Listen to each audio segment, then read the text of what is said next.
Dear students, true friendship ಪಾಠಕ್ಕೆ ಸಂಬಂಧಿಸಿ friends ಅಂತ ಒಂದು ಪೊಯೆಟ್ರಿ ಇದೆ. ಇದನ್ನು ಅಬ್ಬಿ ಫೇರ್ವೆಲ್ ಬ್ರೌನ್ ಅವರು ಬರೆದಿದ್ದಾರೆ.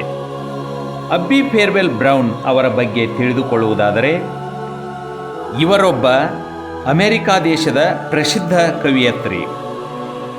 ಇವರು 1871ರಲ್ಲಿ ಮ್ಯಾಸಚ್ಯೂಸೆಟ್ಸ್ನ ಬೋಸ್ಟನ್ನಲ್ಲಿ ಜನಿಸ್ತಾರೆ.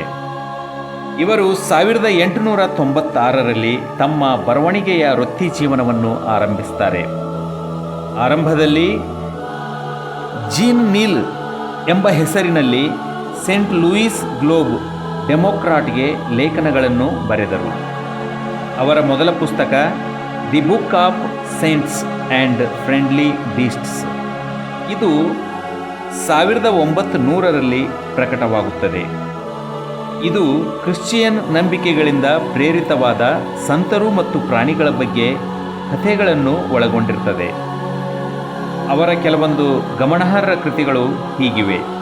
ಕವನಗಳು: friends, the up hill street, the flume, ಅಜ್ಜಿಯ ಉದ್ಯಾನ, ಪಿಲ್ಗ್ರಿಮ್ ತಾಯಂದಿರು, ದಿ ವುಡ್ಸಿ ಒನ್ಸ್, ಹೀಗೆ ಇನ್ನೂ ಅನೇಕ ಪುಸ್ತಕಗಳನ್ನು ಬರೆದಿದ್ದಾರೆ. ಈಗ ನಿಮಗಾಗಿ ಫ್ರೆಂಡ್ಸ್ ಕವಿತೆಯ ಕನ್ನಡ ಸಾರಾಂಶ. ಸ್ನೇಹಿತರು ಎಂಬುದು ಪ್ರಕೃತಿಯಲ್ಲಿ ಕಂಡುಬರುವ ಸ್ನೇಹ ಮತ್ತು ಶಾಂತಿಯ ವಿಷಯವನ್ನು ಅನ್ವೇಷಿಸುವ ಒಂದು ಸಂತೋಷದಾಯಕ ಕವಿತೆಯಾಗಿದೆ.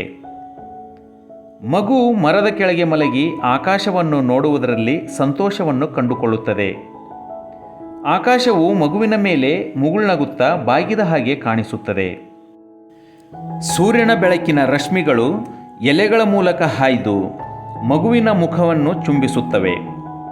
ಅದು ಮಲಗುವ ಮುನ್ನ ತಾಯಿಯು ಮಗುವನ್ನು ಸಂತೈಸುವ ರೀತಿಯಲ್ಲಿ ಅನುಭವವನ್ನು ನೀಡಿದಂತಾಗುತ್ತದೆ. ಹಸಿರು ಹುಲ್ಲಿನ ಮೇಲೆ ಹಾಯ್ದು ಬರುವ ಗಾಳಿಯು ಕದ್ದು ತಂದ ಅನೇಕ ಸುಂದರವಾದ ವಿಷಯಗಳನ್ನು ಪಿಸುಗುಟ್ಟುತ್ತದೆ. ಮಗುವಿಗೆ ಅದನ್ನು ನೋಡಲಾಗದಿದ್ದರೂ ಕಾಳಜಿಯುಳ್ಳ ಅದರ ರೆಕ್ಕೆಯಲ್ಲಿರುವಂತೆ ಮಗುವಿಗೆ ಭಾಸವಾಗುತ್ತದೆ. ಕವಿತೆಯು ಪ್ರಕೃತಿಯಲ್ಲಿ ಅನೇಕ ಸೌಮ್ಯ ಸ್ನೇಹಿತರ ಉಪಸ್ಥಿತಿಯನ್ನು ಎತ್ತಿ ತೋರಿಸುತ್ತದೆ. ಕೆಲವರು ಗೋಚರಿಸುತ್ತಾರೆ ಮತ್ತು ಕೆಲವರು ಅದೃಶ್ಯರಾಗುತ್ತಾರೆ. ಅದು ಮಗುವಿಗೆ ಭದ್ರತೆ ಮತ್ತು ಸಾಂತ್ವನವನ್ನು ಒದಗಿಸುತ್ತದೆ.